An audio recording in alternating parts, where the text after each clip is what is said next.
Coming up, the perfected Perfrico, the new off-grid knives Stinger XL, full flat ground, and a bunch, 12 to be specific, 4-inch cold steel folders. I'm Bob DeMarco. This is the Knife Junkie podcast.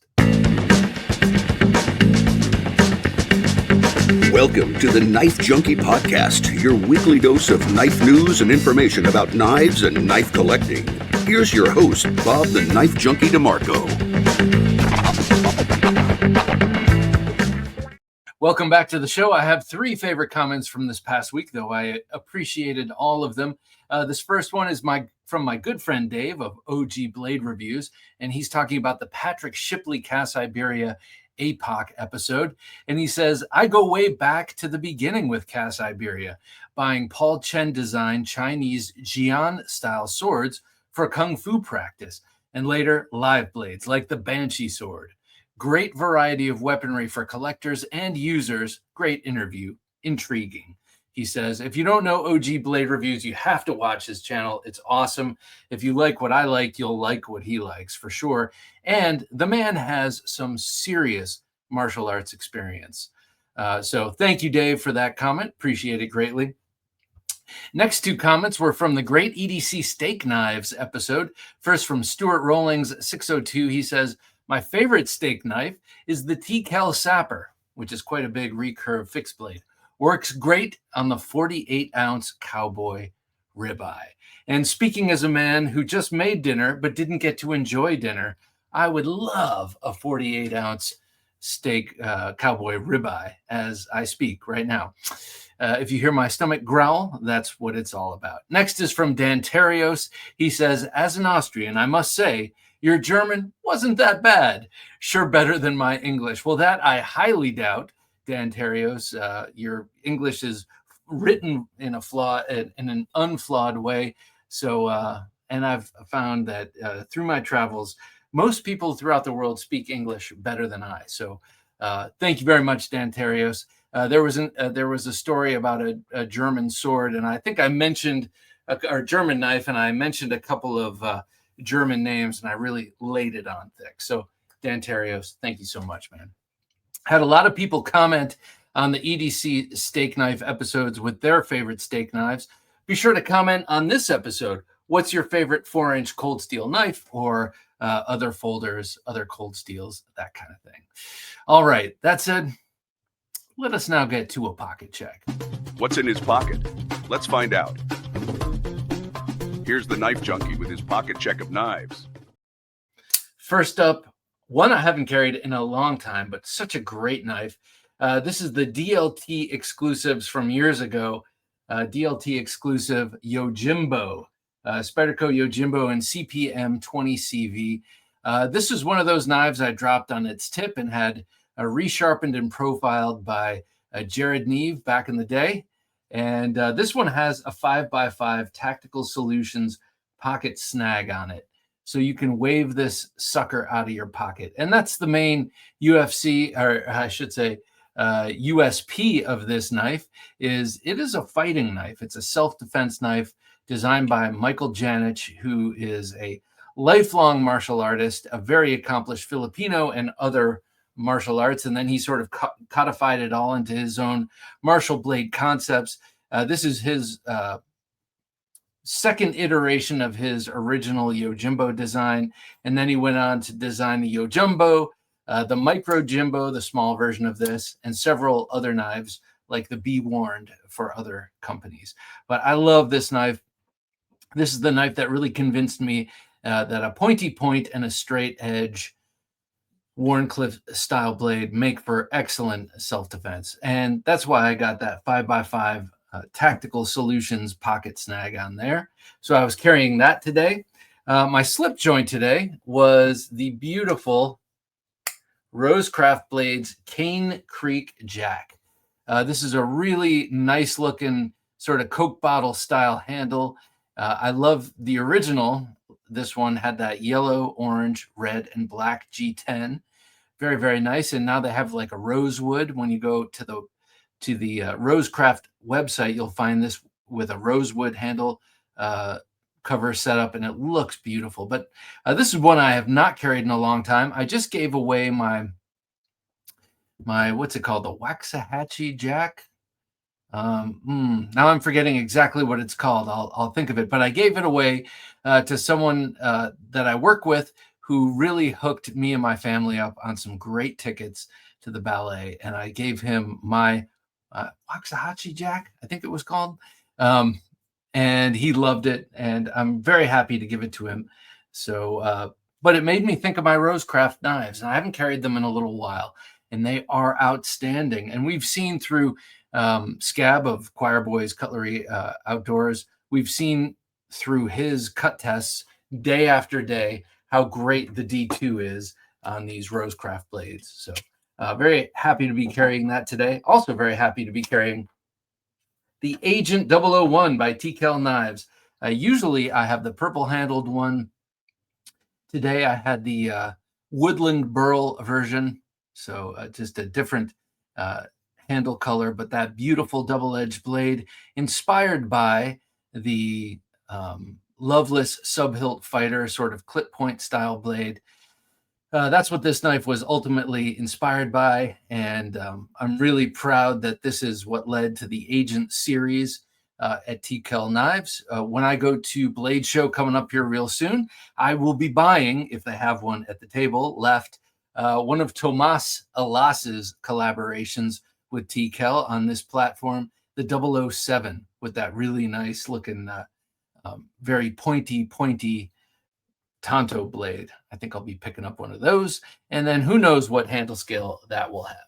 I got a bunch of TKells and a bunch of different handle scales, and I love them all. Last up for emotional support, my perfected Perfrico, as mentioned in the intro. So this has been perfected by Kyle Kunle and Klingenwerk Sharpening _sharpening on Instagram. Kyle Kunle, well known for his awesome edges in the knife world. I had him take the Perfrico, which is a single edge dagger as it ships from Civivi, and had him double edge it. And he did a beautiful job. Both edges are wickedly razor sharp, polished to an extent, but they have nice bite. Sometimes I don't like edges too polished, though they can be very sharp and very pleasing to the eye. They don't always grab as much as I like a slightly toothier edge. I don't remember what he brought this up to in terms of grit on his sharpening stones, but this thing is positively beautiful, and I love this knife now. I said when I first got it, this is one of the greatest looking daggers I've ever seen. It's in a great carry envelope size-wise, and it just needed that secondary edge. Now it has it, and now I'm truly happy. So that was my EDC for the day. I had the Spyderco Yojimbo, a DLT exclusives, a DLT trading exclusive carbon fiber and 20 CV blade with that 5x5 Tactical Solutions pocket opener on it. I had the RoseCraft blades, Cane Creek Jack, absolutely beautiful modern slip joint. Modern meaning it doesn't stop from the kick, it stops from a stop bar. I had the self-designed and produced with TKell Knives 001 Agent 001 on me. Looking forward to buying the 007 in a month. And then today I had the perfected Perfrico on me. The Perfrico by Civivi, great knife. Just needed that back edge sharpened. Thank you, Kyle Kunle and Klingenwerks with a K _sharpening on Instagram. That was a mouthful. All right, let's get to Knife Life News. But first, be sure to like, comment, subscribe, hit the notification bell, and if you please, help support us on Patreon. That's a great way to do it. Great way to help us out. You can also download the show on those apps there. But when you go to TheKnifeJunkie.com/Patreon, check out what we have to offer you for your support. I'm pretty convinced you'll be convinced. You can scan the QR code on your screen or simply go to TheKnifeJunkie.com/Patreon. The Shockwave Tactical Torch is your ultimate self-defense companion, featuring a powerful LED bulb that lasts 100,000 hours, a super sharp crenulated bezel, and a built-in stun gun delivering 4.5 million volts. Don't settle for ordinary. Choose the Shockwave Tactical Torch. TheKnifeJunkie.com/Shockwave. You're listening to the Knife Junkie podcast. And now here's the Knife Junkie with the Knife Life News. All right, we have 4 cool new knives coming out today, all stories courtesy of Knife News. Check out Knife News, Ben Schwartz. I love his writing. That's why I go to him first. I absolutely love how he writes and makes each new knife, even if it's just another Civivi liner lock. He just reimagines it every time. Great writer, especially about knives. All right, first up is the James brand Humboldt. Dude, when I was in college, Humboldt was the word you wanted to hear. The James brand Humboldt Fillet knife. Humboldt, a county in Northern California, known for its natural beauty. This one has a flexible 7-inch N690 blade steel. That's a bowler blade steel, highly corrosion resistant and easy to sharpen. Now, of course, this is a 7-inch fillet knife, so that is going to be quite flexible. We have a hardcore fisherman in my office. He happened to walk by my desk while I was looking at this today and called him over, and he oohed and ahed. And when I told him the price, $179, he was like, "What?" But he's a knife guy. He's a fishing guy. So it took him like that for me to say, "Well, how much do you pay for your fly rods?" He's like, oh, that's not too bad. It's just he didn't pay that for his fillet knife. Okay, textured G10 handles in that beautiful storm cloud gray, as I like to call it, full tang. With a really cool kind of James brand logo in that first screw hole, right above the finger choil. That screw on the show side has the logo for James brand. I got to be honest with you. This is probably my favorite James brand knife to look at so far. It's a tie between this and that Integral they came out with a few years ago, but I don't know. I think that this is a beautiful fillet knife, and not for nothing, wouldn't be bad in a tactical pinch. Kydex sheath, a beautiful Kydex sheath. I recommend you click through from Knife News to the James brand site and look at the video that I have up there. It is a beautiful blade. 4.5 ounces available now. All right, next up from one of our favorite knife makers, and designers, Brian Brown. He's got the new Micro Trogan with We Knife. His original design, he made the Trogan a few years back, and that was a 3.2-inch bladed version of this knife. Well, now there's a 2.68-inch version of this knife. That's M390 blade steel. It's a drop point Tanto, as I'm going to call it, with a fuller and a swedge. Absolutely beautiful to look at for sure. Compound ground, so that means the front part of the Tanto is a flat grind. I'm sorry, that second half is, as a Tanto should be, hollow ground and just nasty looking. I love that it's a swedge. There's a thumb stud, and I also like that there's a fuller. I like that middle finger flick. Contoured micro milled titanium frame lock here. Really, really cool. Kind of a futuristic look with those 5 holes in the handle. Kind of a neutral. It's an arced handle, but compared to that blade, somewhat neutral. And I think the balance is perfect. Aesthetically, you have a very complex and aggressive looking blade. So for contrast, as all great works of art and other things need contrast, it has a relatively subdued and comfortable looking contoured sculpted titanium handle. 2.89 ounces, pretty damn light for a 3.2-inch blade, less than an ounce an inch, and it is available now. That's the Micro Trogan from We Knife and Brian Brown. Next up, they have run out of names. That's all I have to say. Bestech. Bestech's new knife is called the Toddler. Yes, that's right, the Toddler, but designed by Massige Torbay. I don't know how to pronounce his first name, but I know his last name is Torbay or Torby. I've heard it pronounced. He's a Polish designer, and I've been following him on Instagram and his custom knives for years now. But he's done some collaborations with Bestech. I think this is first with Bestech, but with Kaiser. And he's got some pretty forward-looking geometry and blade styles and shapes. This one is actually relatively pedestrian for Mr. Torby, but really nice looking, I got to say. It's a 2.75-inch 14C28N modified Wharncliffe.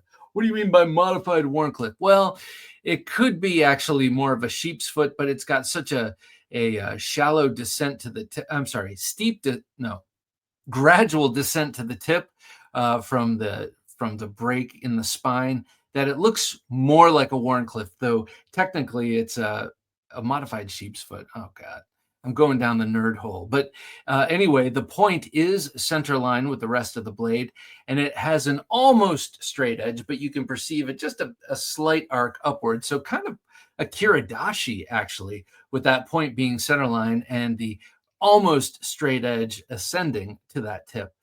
Very nice looking G10 handles. They look like they would be comfortable. It is a liner lock. It opens with a front flipper, as many knives do these days, but also there's an oval opening hole that you can middle finger flick. I hope you don't think I'm flipping you off. I keep doing this, but I love the middle finger flick, and you can definitely get it with that oval opening hole. 3.35 ounces is this knife. Not bad, but where the Wii knife that we just talked about had a below the average ratio, this has a slightly above the average ratio. So, a chunky little liner lock. Available now. Okay, lastly is the buck of the month. May 2025 buck of the month. It's the 112 Slip Pro TRX. And it is a beauty. This is a beauty. I love the 112. I always look over here. I used to keep my 112 and my 110 over here. I just need to bring them back down here for reference, because I'm always referencing them. But this is a Buck 112 special edition with a straight clip. And I appreciate this, in their spec sheet, they actually enumerate that this is a straight clip and not their old school upswept clip, which I actually prefer aesthetically a little better, though the straight clip puts the tip a little bit lower and makes it easier to use in a sort of Wharncliffe or sheep's foot sort of way. Anyway, this is a beautiful 3-inch MagnaCut clip point blade, hollow ground with, savor this, crushed orchid Cerakote.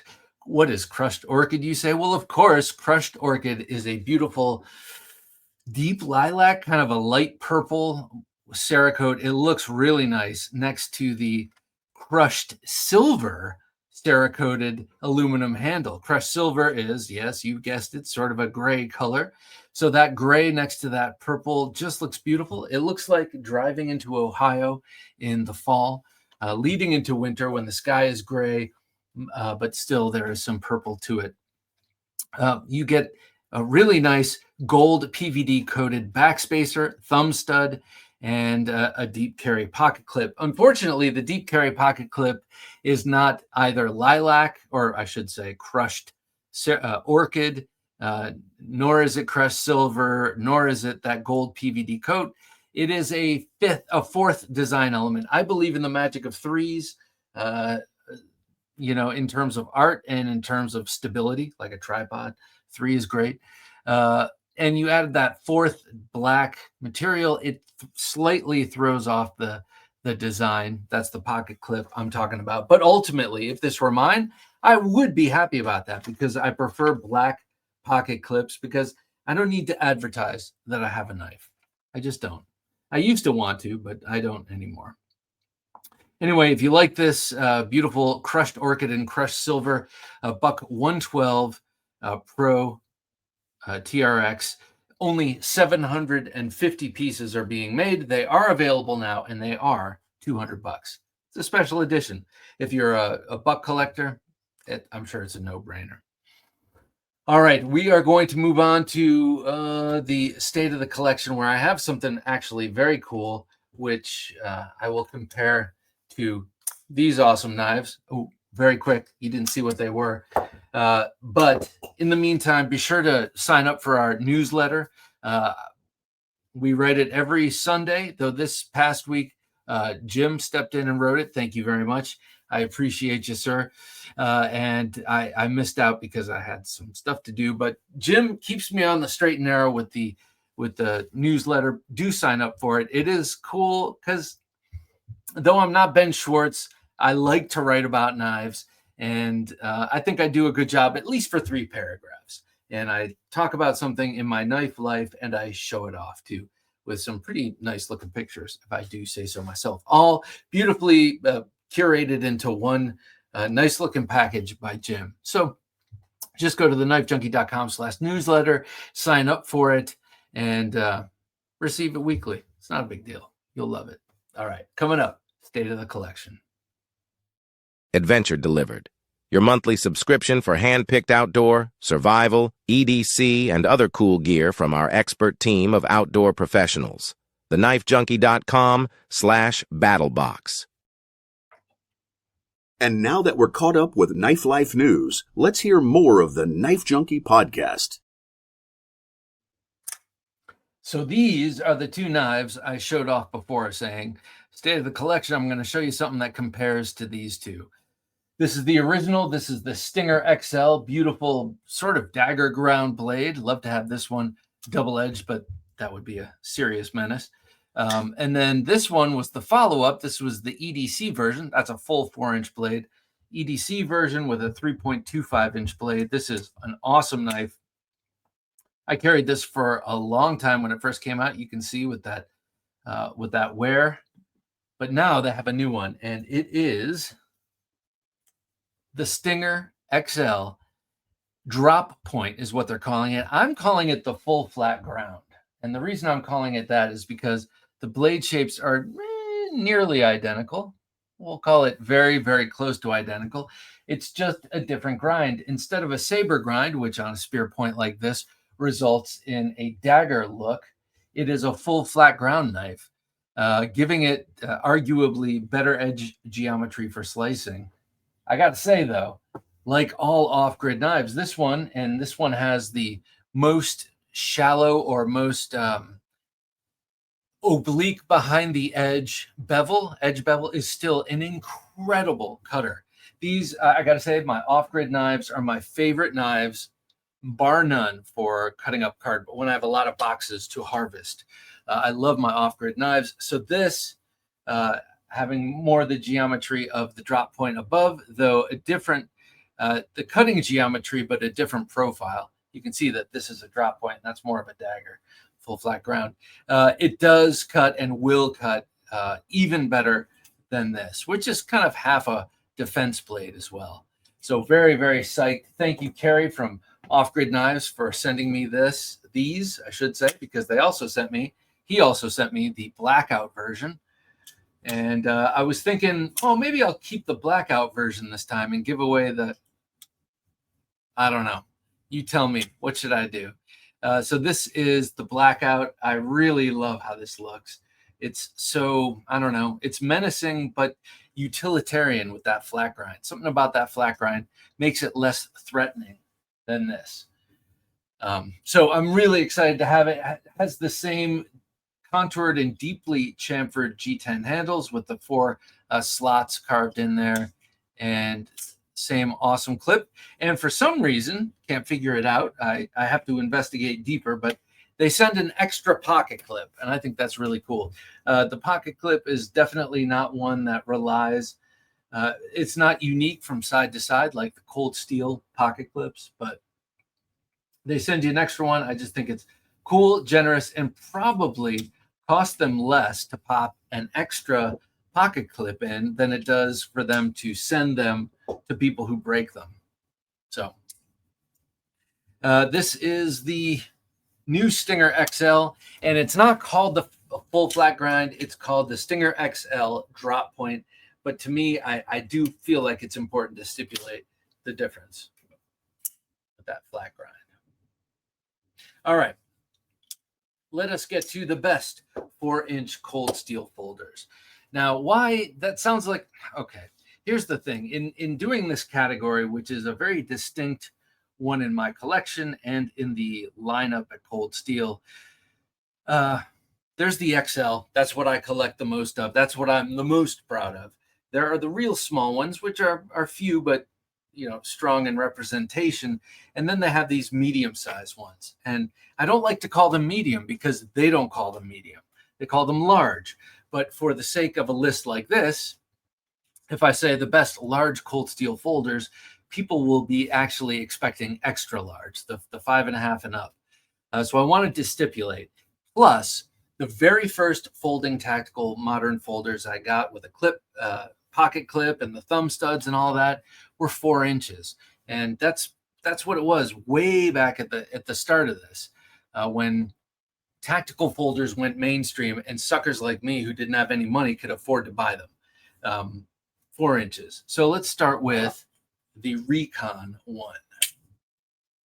So this is my Recon one from maybe 2012 or 2013 maybe. It's AUS 8, but this was back in the day when they were kind of, I don't want to say spray painting them, but that was kind of the shorthand, putting some real chintzy coating on. So I learned that with some aircraft stripper and a screwdriver, I could scrape these down. I had to, one of them was stolen, but this is the beautiful clip point. It is hollow ground and really, really wicked behind the edge and sharp. And this one, what I'm trying to illustrate, even with my left hand, it's really easy for me to manipulate, close one-handed. That's something people don't realize about this, about the cold steels in particular. You can always engage the axis. You can always engage the lock, back lock, drop it on your finger, and close it, and do it one-handed. Though I just stepped in with my second hand. This one has a very nice G10 handle that's been kind of worn down by time. I just have been carrying that a lot recently, which is cool because I don't carry my cold steels that much. Pardon me, as I mentioned, didn't have dinner and I am dry. All right, next one. This was on my person all the time for a long time. Definitely in 2018 and 19, when we first started this show, I always had this on me. And it is the Broken Skull. Broken Skull, quote unquote, designed by Steve Austin. It's actually not designed by him. It's a branding collaboration. Because this knife existed before that with the silver bolsters and the fake stag, and that now it exists as the ranch hand or whatever it's called with the cheap steel. But this was back in the day. CTS XHP, sorry, very thin with those really, really thin G10 handle scales. This went with me to the Dominican Republic twice. I'm ashamed to say, because I would never do that now. I was a stupid fool at the time. Don't try and smuggle a big weapony looking knife into a country. If you feel you need one, get one while you're there, or bring something a little smaller. But yeah, I carried this twice. It's got a snaggletooth tactical coated aluminum pocket snag, snaggletooth MF. And it allows you to wave the blade open. And since this rode in my waistband all the time for a long time, you can see the denim sort of stained the pink scale on the off side here, on the lock side, clip side, but really easy to carry in the waistband, even after a big full meal. And this is one that Lynn Thompson always has, at least the times I've met him at Blade Show and talked with him.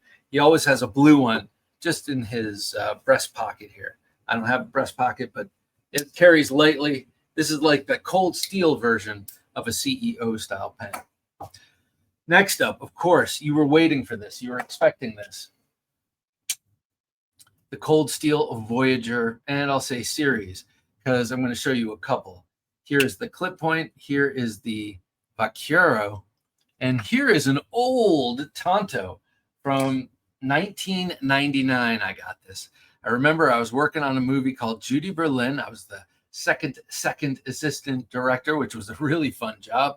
And it's a lot of just like running around and doing fun stuff. Assistant director doesn't mean I had anything to do with the direction of the movie. But anyway, Zytel handle scales. You've got this old blade style and the pre-triad lock, which is still very, very strong. I have a number of back locks from back in this day, and they are still very strong. But anyway, this is the Voyager, 4 inches, perfect in terms of a carry knife. It pretty much with the 4-inch Voyagers, they are about as bulky as I like to go on an EDC, which means you have really good hand filling handles, great purchase, and the choils and then the choke up points here on the guard. Beautiful full flat ground blades, except for the Tanto. Even the new version, this version with this handle came out in 2016. And this old one, like I said, 1999. They still have a hollow ground Tanto, but it's a very nice looking upswept Tanto, better looking than this one. Plus, I have mangled this over the years through sharpening and stuff. I remember cutting a rope heroically the day I got this on the movie set. A piece of sash. And I'm like, wow. Because some dude was like, with a sawing with a dull utility knife. All right. Next up, this is from that same era as the old, 1999, 2000 time period. This is the Elmbre. The Elmbre. So a funny thing is the Vaquero style blade. This is the original style. I love the way this one looks. I like the new one a lot too, but you can see the difference in that the Voyager has a more pronounced S curve, and the Elmbre, the precursor, has a less curvy edge and a slightly lower point and not so much of an upsweep. And this was one that I carried for a long time. Probably this was my EDC for 3 solid years before I got something new, and I don't remember exactly what that may have been, but this was, again, in the early days of me carrying tactical fixed blades, and I got to say, tactical folding blades, and the early days of the genre itself, especially, or the category itself, especially when it comes to easily affordable. There were lots of cool 4-inch tactical knives happening before they were affordable to most people. Beautiful swedge on this. Though it is called Elmbre and it kind of has a Mexican kind of vibe or something, at least in how they were marketing them, the blade style is inspired by the Yatagan. So not a Mexican design at all. Indeed, a Turkish sword, short sword.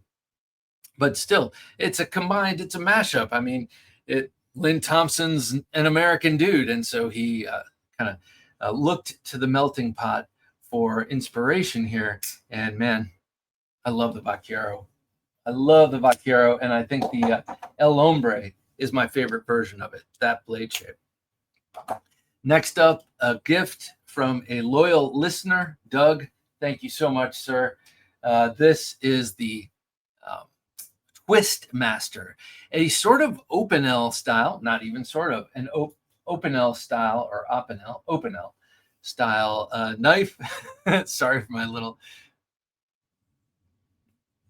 misstep there. Collar locked knife. You've got these studs that stick out, make it easy to turn, and it's a much more robust style knife than the Opinel, but the same sort of idea. Beautiful clip point blade here. You have a continuous belly from the sharpening choil to the tip. The tip remains low, which keeps it very utilitarian. And then it's got an overall cool look to it. It's one of my kind of clip point blades. And then you've got a nail nick there. It's all definitely very two-handed. Some Opinels, oh my God, what is it? Opinel, I guess, have real loose action. I have a few that have very loose action, but they have to be very dry. If you bring them anywhere near water, they will swell up, and it'll be harder to open up. So the Twistmaster, this was one that I always wanted, never got, and then my buddy Doug, who's also a patron, had one, send it to me. This is not rubberized craton like it looks, like you would expect from Cold Steel. This is actually GFN that's mimicking that look. Twistmaster, long out of print. This one is not exactly 4 inches. This one is about 3.6 inches. This is all going to be close and approximate here. All right, next up is the 8010.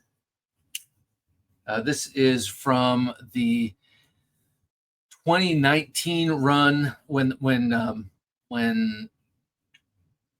Andrew DeMarco first was kind of allowed to, or his custom designs were licensed. Okay, so what I'm getting at is Andrew DeMarco worked for Cold Steel for many years, I think starting in 2013 or something like that. And he designed a lot of knives for Cold Steel, but never were his custom designs, because he was a custom knife maker first, last, and always. 8010, one of his most popular and early models, using the triad lock.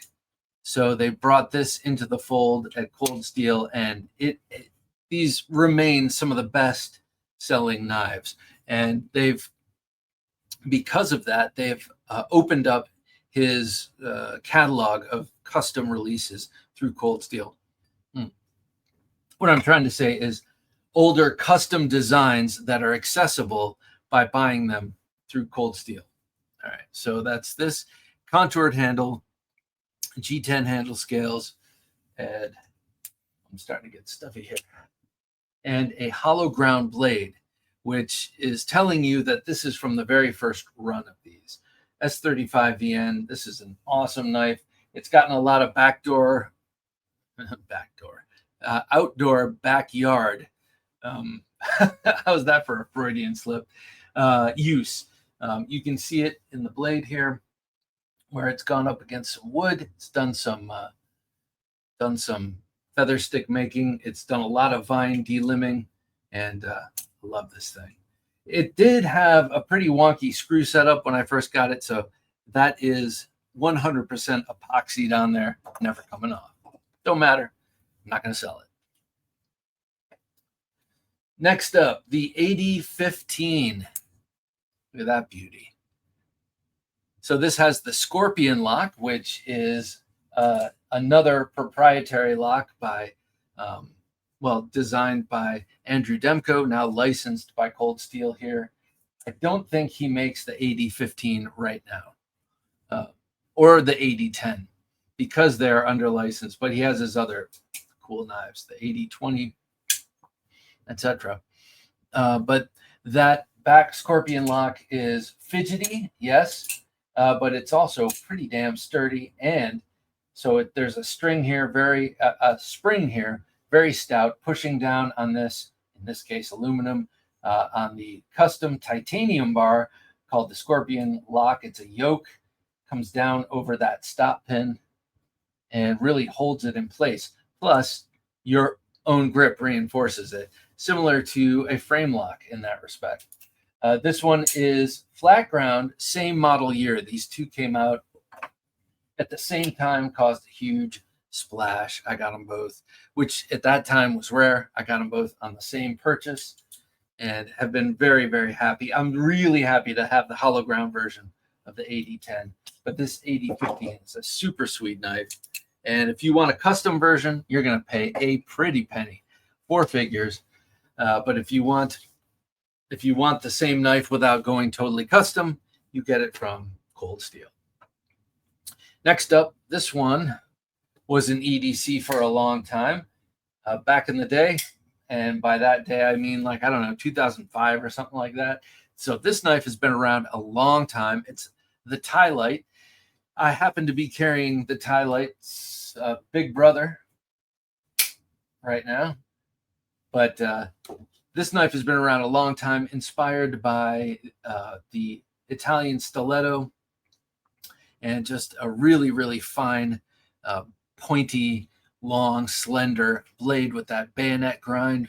I love it. So it punctures really well, but also it can open up these old ones. I mean, these smaller ones, you can open up like a front flipper, kind of, just using that quillion. You can also wave these open off of that front quillion like that, grabbing the jimping. So this knife, I always thought, should have the quillion set up like this. Imagine the edge were on the other side of where it is right now, where the thumb has that grippy thing to push against, and then this has, it just looks more traditional, right? And then this could catch off the pant with this side. But I think, and I don't have confirmation of this, I'd like to ask Lynn Thompson this actually. I think they did that so as not to come up against Emerson's Wave copyright or patent. If they had the quillion facing forward, which is kind of the obvious design for this knife, it would be violating some sort of patent because it would look too much like a wave.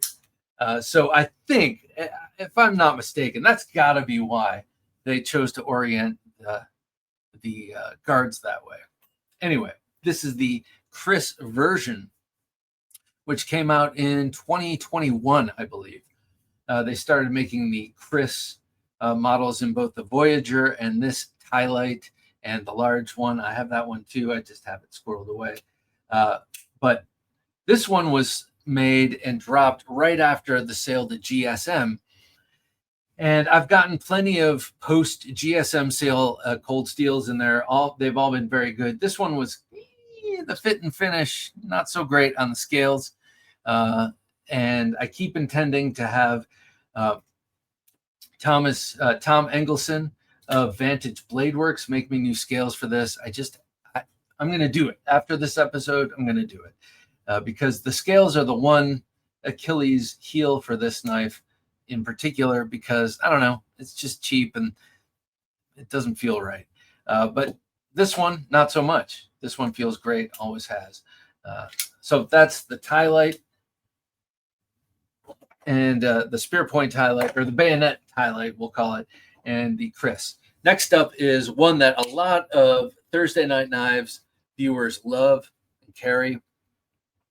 Very much a self-defense oriented knife called the Black Talon 2. Now, the Black Talon 2, if you ask me, is definitely heavily inspired by the Civilian by Spyderco. The Civilian was an S-curved fighting or self-defense knife, I should say, that looks a lot like this when you look at the edge, designed by Spyderco in 1991. And that knife was purpose-built for self-defense without any training. You know, intuitively, you know, it's like a claw, but it's a nasty, nasty recurved claw. And it was originally commissioned by the government of South Africa in 1991 from Spyderco, the Civilian was, with that blade shape because of a lot of SA happening on buses. And they wanted women to be able to, defend themselves without any training. You know, some guy's on you trying to get his way with you. If you take out the knife and you do this, you're going to make a difference with that style blade.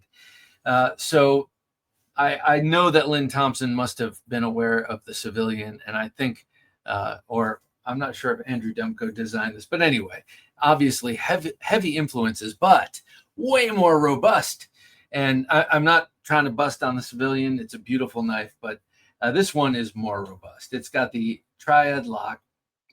It's got these very nice, solid handle scales of G10. It's nice and thin, though, the overall carry package. But look at that blade. CTS XHP, a very nice, stout blade stock all the way to the tip. On the Spyderco Civilian, the tip is very dainty. This you could use for utility all day long for years and years. And the civilian, you might not want to do that with. That's maybe even more dedicated to self-defense. And by the way, the civilian was used by Hannibal Lecter in one of those prequel movies. And I think he kind of cut someone's head open with it and revealed the brain or something like that. Okay, next up is one that I got by chance. I got this from OG Blade Reviews. Dave, it came in a box he sent me, and he must have known. It wasn't by chance. He knows my taste. And this came in a box with a bunch of other stuff that we gave away a couple of years ago now. But this is the Immortal. And when he sent this to me, this was discontinued. And it was one of the discontinued knives that I really, really wanted. And he knew it, and thank you for sending me this. CTS XHP. If you look at it, it's like a double Tanto. It's a drop point Tanto with a swedge, but it's symmetrical in profile, not symmetrical in grind. But it's like a beautiful Tanto blade there with a different kind of tip and spine, very robust.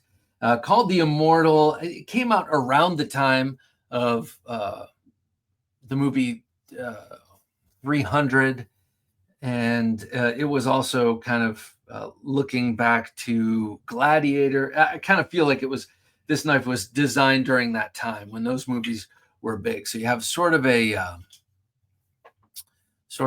Gladius style handle here. Finger guard, you got a finger groove. Hollow ground blade, really, really nice. And flat ground portion here, and that swedge makes it an incredible penetrator. But when you look at it like this, and you kind of block out the grinds a little bit, you can see it's a symmetrical sort of gladius-looking knife. Love this Immortal. Jimmy Slash, this is one of the few cold steels Jimmy Slash didn't resonate with, and I have a feeling it has to do with the finger grooves here. For my medium-sized hand, it works. For his giant mitts, I bet it doesn't. He is a what do you call it? Semi-pro arm wrestler, which is pretty darn cool.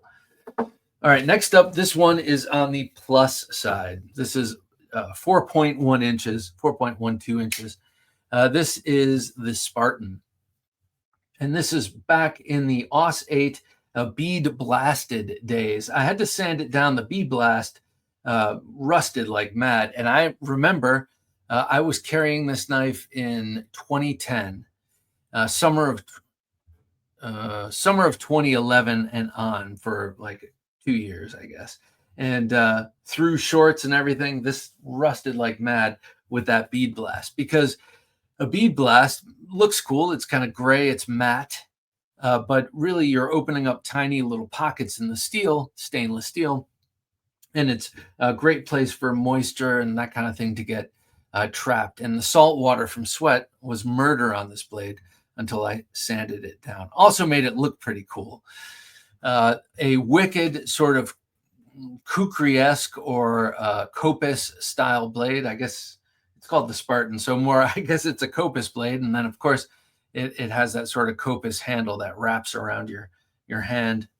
Beautiful design. This is Andrew Demko all day long. You got this really nice GRN handle with sort of deep grooves in there, that really give you good purchase, and very stout pocket clip. This is a wicked one.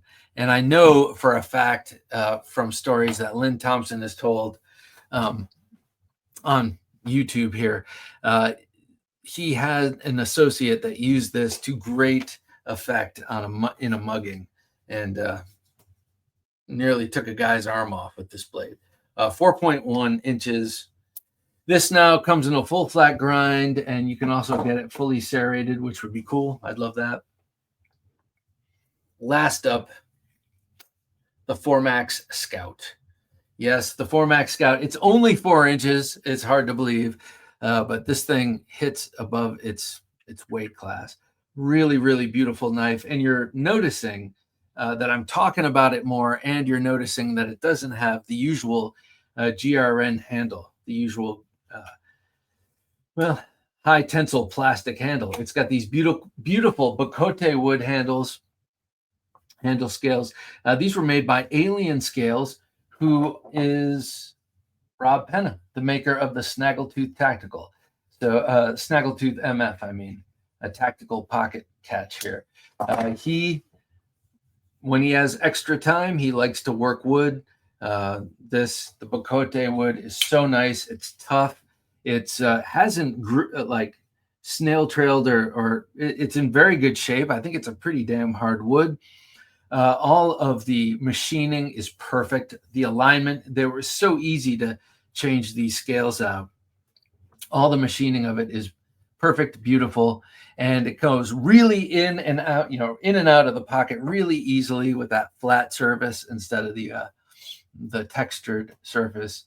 And just an awesome knife. This is 4 inches of AUS 10. I really like the AUS 10. A lot of these older ones are AUS 8, and that's fine for me and my purposes. But this AUS 10, I really like. I can sharpen it well, and it seems to really stay sharp long. This is the Formax Scout. I love the Formax, and now I'm looking. I think I should get a 5 Max. I'm going to get the 5 Max before I get the Mayhem. I know that. I think the Mayhem is a little ham-fisted in its design. It's a little cartoony. I don't know what it is, but I hear it's great. But in the meantime, the 4 Max and maybe the 5 Max. All right. Thank you so much. I feel like I've been off the charts tonight, or as we record this, as I am starving Marvin and all jacked up on coffee. But anyway, I really love the 4-inch cold steel folders. Do you? Let me know. Drop it in the comments below. Do you like the smaller ones? I need to do a show on the super small ones, but I only have like 4 or 5 of them. So maybe as that number grows, we'll go there. All right. For Jim, working his magic behind the switcher, I'm Bob DeMarco saying until next time, don't take dull for an answer. Thanks for listening to the Knife Junkie podcast. If you enjoyed the show, please rate and review at reviewthepodcast.com. For show notes for today's episode, additional resources, and to listen to past episodes, visit our website, TheKnifeJunkie.com. You can also watch our latest videos on YouTube at TheKnifeJunkie.com/YouTube. Check out some great knife photos on TheKnifeJunkie.com/Instagram, and join our Facebook group at TheKnifeJunkie.com/Facebook. And if you have a question or comment, email them to bob@TheKnifeJunkie.com or call our 24/7 listener line at 724-466-4487, and you may hear your comment or question answered on an upcoming episode of the Knife Junkie podcast.